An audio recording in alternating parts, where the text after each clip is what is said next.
नमस्कार, future nurses academy में आपका स्वागत है। मैं वर्षा आज आपको बहुत ही विस्तार पूर्वक से हार्ट अटैक के बारे में बताऊंगी और हार्ट अटैक को जिसको हम हिंदी में हृदय घात या दिल का दौरा के नाम से भी जानते हैं।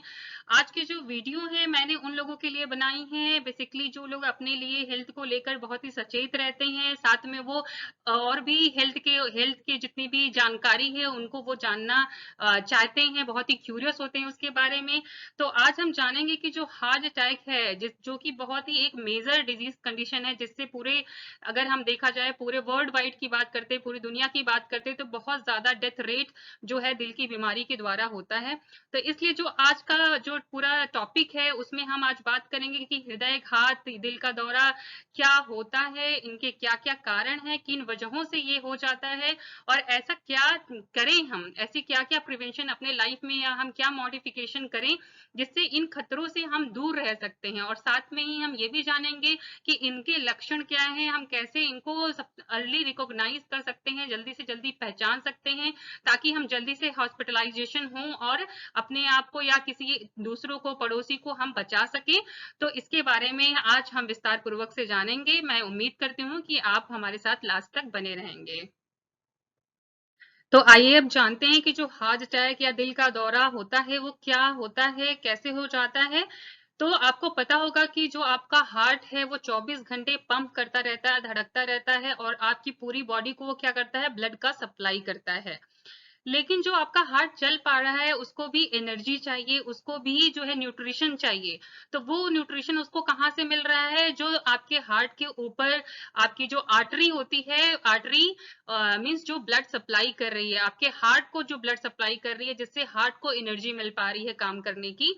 अगर उसमें ही कहीं पर बाधा आ जा रही है और वो फेलियर हो जा रही है, वो हार्ट को पूरी तरीके से ब्लड सप्लाई नहीं कर पा रही है और उस वजह से फिर जो आपका हार्ट होता है वो काम करना स्लो कर देता है या फिर बंद कर देता है पूरी तरीके से, जिससे कि आपको दिल का दौरा या हार्ट अटैक होता है। तो आइए अब इसके कारण को समझते हैं। जैसा मैंने बताया कि जो एक आर्टरी होती है जो आपके हार्ट को ब्लड का सप्लाई करती है, तो आप यहाँ पे देख सकते हैं ये आर्टरी है जिसको कोरोनरी आर्टरी के नाम से जाना जाता है। ये क्या कर रही है, आपके हार्ट को ब्लड सप्लाई कर रही है। लेकिन किन्हीं कारणों से, जो कि अभी हम आगे पढ़ेंगे क्या क्या कारण हो सकते हैं, किन्हीं कारणों से जो ये आर्टरी के अंदर क्या है, इस धमनी के अंदर ये कोलेस्ट्रॉल जम जा रहा है, डिपॉजिट हो जा रहा है और जिसकी वजह से ये जो आर्टरी है वो क्या हो जा रही है, नैरो हो जा रही है, या आप कह सकते हैं कि इसकी जो अंदर की चौड़ाई है वो क्या हो जा रही है, कम हो जा रही है, सक्रिय हो जा रही है, जिसकी वजह से जो ब्लड का सप्लाई है वो क्या हो गया, बाधित हो गया। अब वो पूरी तरीके से नहीं हार्ट को ब्लड सप्लाई कर पा रहा है, या फिर आप कहिए कुछ समय के बाद जब ये कोलेस्ट्रॉल पूरी तरीके से ही इस पूरी आर्टरी को ब्लॉक कर देगा और हार्ट को जो है बिल्कुल भी ब्लड नहीं मिल पाएगा, तो उस समय जो है दिल का दौरा पड़ता है। तो इसका जो मेन, जो इसका मुख्य जो कारण है वो है आपका जो फैटी डिपोजिशन जो हो जाता है आर्टरी के अंदर, जो ये कोलेस्ट्रॉल जम जाता है, यही इसका मुख्य कारण है। तो अब हम लोग जानेंगे रिस्क फैक्टर्स की, ऐसे कौन कौन से कारण हैं जो कि आगे चल के ये ऐसा जो है रिस्क को जो है बढ़ा सकते हैं, चांसेस को बढ़ा सकते हैं दिल की बीमारी होने के। तो कुछ तो ऐसे कारण होते हैं जिनको हम लोग बदल नहीं सकते, बट बहुत सारे ऐसे भी कारण हैं जिनको हम अपने लाइफस्टाइल में, जीवन शैली में उनको परिवर्तित करके, मॉडिफिकेशन करके हम उसके खतरे को कम कर सकते हैं। तो सबसे पहले हम जानते हैं कि कौन से ऐसे जो कारण हैं जिनको हम नहीं बदल सकते। तो जैसे जेनेटिक की बात कर लेते हैं, हम जीन की बात कर लेते हैं, या फिर आप कह लीजिए फैमिली हिस्ट्री की। तो ऐसा कोई जिसकी फैमिली हिस्ट्री में पहले से ही दिल की बीमारी रह चुकी है और दिल की बीमारी की वजह से या हार्ट अटैक की वजह से पहले से जो है घर में डेथ हो चुकी है, तो ऐसे लोगों को ज्यादा खतरा है। देन हम दूसरी बात करते हैं जेंडर की। तो जेंडर में हमेशा देखा गया है कि जो मेल पर्सन है वो इन कंपैरिजन टू फीमेल ज्यादा रिस्क में होते हैं, मतलब जो पुरुष हैं उनको ज्यादा खतरा है हार्ट हार्ट की बीमारी का। तीसरी बात हम देख रहे हैं यहाँ पर कि जो रेसेस होती हैं, कुछ ऐसी रेसेस होती हैं जो उनके अंदर पहले से ही कोलेस्ट्रॉल लेवल ज्यादा होता है, लिपिड की मात्रा ज्यादा होती है, ऐसी एथनिसिटी के लोग को ज्यादा खतरा है कल को इस बीमारी का। अब हम उन कारणों को जानेंगे जिससे कि दिल का खतरा बढ़ता है, और ये वो कारण है जिसमें हम मॉडिफाई कर सकते हैं, मॉडिफिकेशन हम कर सकते हैं। कैसे कर सकते हैं? अपने जीवन शैली में चेंजेस लाके। वो हम आगे पढ़ेंगे कि हमें क्या क्या करना चाहिए, जिससे कि जो हम आगे आने वाला जो खतरा है, दिल की बीमारी है, उससे हम बच सकते हैं। तो इसमें कुछ कारण होते हैं, जैसे कि फिजिकल इनएक्टिविटी। फिजिकल इनएक्टिविटी की अगर हम बात करते हैं, तो वो लोग जो बहुत ही आलसी हैं, या उनकी जीवन शैली ही ऐसी है कि उनको ज्यादा चलना फिरना नहीं होता है। जैसे कि हम एग्जाम्पल ले सकते हैं कि जो लोग जो बैठ के काम करते हैं कंप्यूटर पे, या फिर जो है उनकी जो रिसेप्शनिस्ट को आप ले लीजिए, उनका जॉब ही ऐसा है बैठ के काम करने वाला, और साथ में फिर वो एक्सरसाइज या टहलना भी नहीं करते हैं। तो ऐसे ये जो फिजिकल इनएक्टिविटी है, ये आगे चल के एक खतरा बन सकती है। देन ओबेसिटी की बात करते हैं, मतलब मोटापा। जो लोग मोटे हैं, तो अब जिनकी जो कमर है, मेल की कमर जो है 40 से ज्यादा, और फीमेल की 35 से ज्यादा नहीं होनी चाहिए। अगर ऐसे लोग जो मोटापे की कैटेगरी में आते हैं, इनमें क्या है, चर्बी जो है पहले से ही ज्यादा है, फैट डिपोजिशन पहले से ही ज्यादा है। तो जैसा हमने पढ़ा था कि जब फैट डिपोजिशन ज्यादा होता है, जब फैट की मात्रा ज्यादा होती है बॉडी में, तो आगे चल के ये क्या, एक खतरा उत्पन्न करती है। देन हम देख रहे हैं यहाँ पे डायबिटीज मेलाइटिस, शुगर की बीमारी। शुगर की बीमारी क्या करती है? ये क्या करती है, हमारे ब्लड वेसल्स को, ब्लड टिश्यूज को क्या करती है, डिस्ट्रॉय करती है या हानि पहुंचाती है, जिसके कारण आगे चल के हमें दिल की बीमारी होने का खतरा हो सकता है। देन हम बात करते हैं साइकोलॉजिकल स्ट्रेस, मतलब जो लोग बहुत ही अचानक से किसी के ऊपर स्ट्रेस आ जाता है या बहुत ही डिप्रेशन में रहते हैं, तो उनके अंदर क्या होते हैं, नर्वस सिस्टम के थ्रू चेंजेस आने लगते हैं, और जो कि हमारे बॉडी में फ्लक्चुएशन, या फिर आप बोल सकते हैं कि हार्मोनल चेंजेस करते हैं, और जिसकी वजह से हार्ट अटैक का खतरा बढ़ सकता है। हाइपरटेंशन या उच्च रक्तचाप, जो कि बहुत ही कॉमन डिसऑर्डर है, हम बहुत ही इजीली देख सकते हैं। अब मोहल्ले में बहुत सारे लोग हमें ऐसे दिख जाएंगे जो इससे पीड़ित हैं। तो हाइपरटेंशन में क्या होता है, उच्च रक्तचाप, ऐसे लोग जिनको उच्च रक्तचाप है उनको भी खतरा है कल को हार्ट अटैक का। तो ये क्या करता है, इसमें जो रक्त का जो प्रेशर है वो बहुत ही ज्यादा इंक्रीज है। उससे क्या करता है, ये जो अंदर ही आर्टरी की जो वॉल है उसको डैमेज करता है, जिससे कि आगे आने वाले भविष्य में अगर हम केयर ना करें तो ये हार्ट अटैक का कारण बन सकता है। देन दूसरी बात करते हैं हम एलिवेटेड सीरम लिपिड की, मतलब जिनका हाई कोलेस्ट्रॉल लेवल रहता है, जिनका एलडीएल जब हम बात करते हैं, जो सीरम लिपिड है वो ज्यादा बढ़ा हुआ होता है। 200 से ज्यादा जिनका हाई कोलेस्ट्रॉल लेवल रहता है, कोलेस्ट्रॉल लेवल हमेशा हाई रहता है जब भी वो जांच कराते हैं सीरम की, तो ऐसे लोगों को भी खतरा है हार्ट अटैक का। टोबैको यूज, जो लोग बहुत ही ज्यादा चेन स्मोकर हैं या बहुत ही ज्यादा स्मोकिंग एल्कोहल कर लेते हैं, तो इसमें क्या होता है, इसमें बहुत सारे केमिकल्स होते हैं। इसमें जो है आपका जो निकोटीन होता है, देन कार्बन मोनोऑक्साइड होता है, जो कि क्या करता है, वॉल ऑफ द आर्टरी को बहुत ही नुकसान पहुंचाता है, जिससे जो है आगे चल के जो है हार्ट अटैक का खतरा बढ़ता है। तो अब हम लोग जानेंगे कि ऐसे कौन से वार्निंग साइंस हैं, या ऐसे कौन से लक्षण हैं जिनको देखकर या जानकर हम पहचान सकते हैं, बहुत ही प्रायर स्टेज पे पहले ही पहचान कर, ताकि हम टाइम से हॉस्पिटल जा सके या किसी को पहुंचा सके। तो ऐसे लक्षण कौन से होते हैं हार्ट अटैक के? तो सबसे पहला तो चेस्ट पेन पेन होता है, चेस्ट पेन जिसको हम एंजाइना के नाम से भी जानते हैं।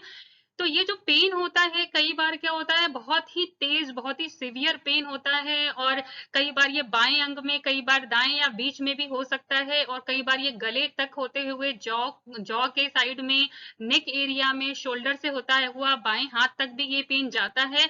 और बहुत ही ज्यादा प्रेशर फील होता है हार्ट की एरिया में, जो है ये बहुत ही ज्यादा प्रेशर सा फील होता है, और जैसे कोई बहुत ज्यादा निचोड़ रहा है, स्क्विजिंग सा फील होता है। और कई बार ये कई लोगों को बर्निंग सेंसेशन सा भी लगता है, जैसे कि हमें गैस या एसिडिटी के टाइम पे लगता है, ऐसा भी लक्षण देखा गया है। तो इसको हमें नजरअंदाज नहीं करना चाहिए अगर ऐसा लक्षण हमें दिखाई देता है। देन दूसरी बात हम करते हैं, दूसरा ऐसा कौन सा लक्षण है, discomfort in the area of the upper body. Upper body में भी कई बार जो है ये देखा गया है, इसका जो पेन है वो कई बार क्या होता है कि आपके हार्ट से होता हुआ आपके नेक एरिया, गले से लेकर आपके जॉ एरिया से लेके आपके शोल्डर से, कंधों से लेके आपके हाथों तक में इसका पेन जो है वो रेडिएट होता है और जाता है। तो ये भी कई बार जो है हार्ट अटैक में ऐसा भी जो है ये लक्षण जो है इसका देखा गया है।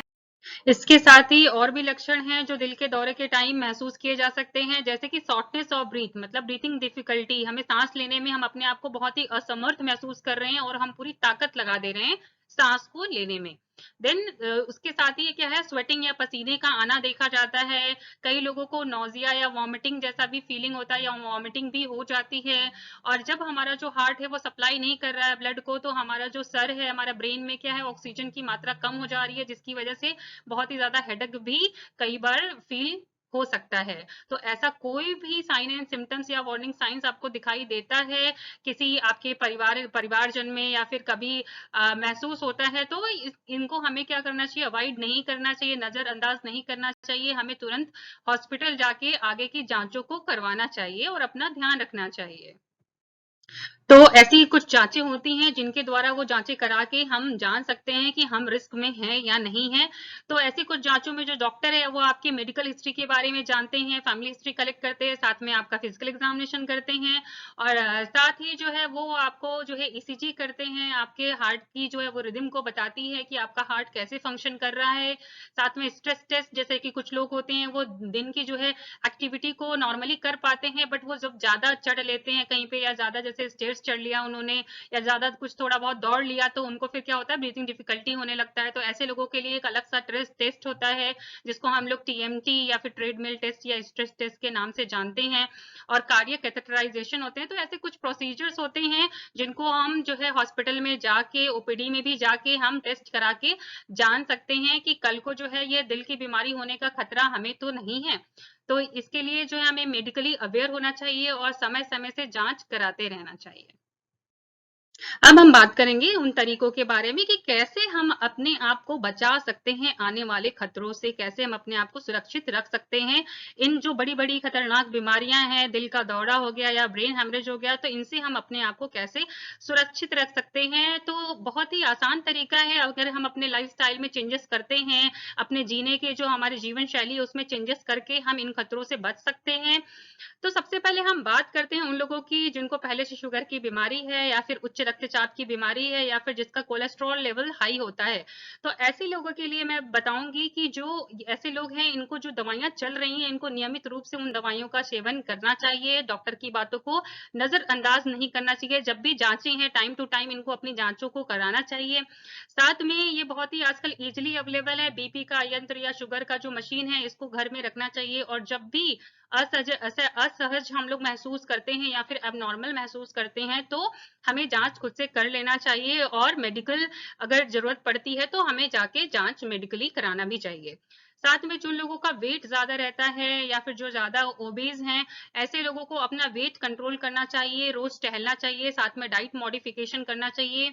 जो लोग बहुत ही फिजिकली इनएक्टिव रहते हैं, लेजी रहते हैं, चलते फिरते नहीं है, 40 मिनट हमें अपने जीवन शैली में रोज 40 मिनट नियमित रूप से हमें टहलना चाहिए।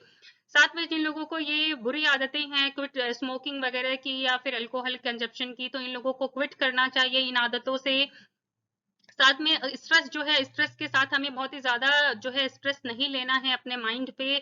हमें अपने माइंड को क्या करना है, डाइवर्ट करना है, ठीक है, डाइवर्ट करना है, पॉजिटिव सोचना है। इससे भी जो है हमारे लाइफस्टाइल पे फर्क पड़ता है और आने वाले खतरे को हम टाल सकते हैं। साथ में अब हम बात करते हैं डाइट मॉडिफिकेशन की। जब डाइट की हम लोग बात करते हैं तो हमें क्या खाना चाहिए, क्या नहीं खाना चाहिए। शुगर की मात्रा हमें अपनी डाइट से कम करनी चाहिए। साथ में जो है सॉल्ट की मात्रा भी हमें अपनी डाइट से कम करना चाहिए। जो लोगों को हाइपरटेंशन, उच्च रक्तचाप है, उनको पिंक सॉल्ट या फिर आप कर सकते हैं, कह सकते हैं हिमालयन सॉल्ट, जो कि रॉक सॉल्ट होता है, वो उनको शामिल करना चाहिए। साथ में ही जो है जो ट्रांस फैट हो गया या फैटी चीजें हो गई, ज्यादा चर्बी वाली चीजें हो गई, उनको हमें कम करना चाहिए डाइट से। ब्लैंड डाइट लेनी चाहिए, सादा डाइट लेना चाहिए। और साथ में जो है हरी सब्जियों का मात्रा जो है बढ़ाना चाहिए। पानी हमें ज्यादा से ज्यादा पीना है। फ्रूट्स हमें अपने अपने जो है रोज की डाइट में फ्रूट्स ज्यादा शामिल करना है। तो अगर हम स्वस्थ खाएंगे अपने डाइट में, स्वस्थ चीजों को, जितनी भी फ्रेश ग्रीन वेजिटेबल्स हैं, ग्रीन चीजें हैं, उनको हमें ज्यादा से ज्यादा शामिल करनी चाहिए अपनी डाइट में। और ये जो तरीके हैं, इनको अगर हम अपनाते हैं अपनी लाइफस्टाइल में, तो बहुत हद तक हम आने वाले खतरों को क्या कर सकते हैं, मिनिमाइज कर सकते हैं। सो धन्यवाद। मुझे उम्मीद है आपको आज की जो हमारी जो टॉपिक था, इससे कुछ ना कुछ आपको आज कुछ सीखने को मिला होगा। और अगर आगे आप हमारे साथ बने रहें तो आप आगे अगर आप ये जानना चाहते हैं कि कभी जैसे राह चलते कोई गिर जाता है या हार्ट अटैक हो जाता है, तो उसकी जान हम कैसे बचाएं, जिसके सीपीआर के बारे में बात करते हैं हम, जो हम सीपीआर देखते हैं कई बार लोग प्रोवाइड करते हैं। तो वो सीपीआर के बारे में अगर आप जानना चाहते हैं तो मुझे कमेंट सेक्शन में बताएं, नेक्स्ट वीडियो में मैं उसके बारे में बताऊंगी। बहुत बहुत धन्यवाद बने रहने के लिए। Thank you so much.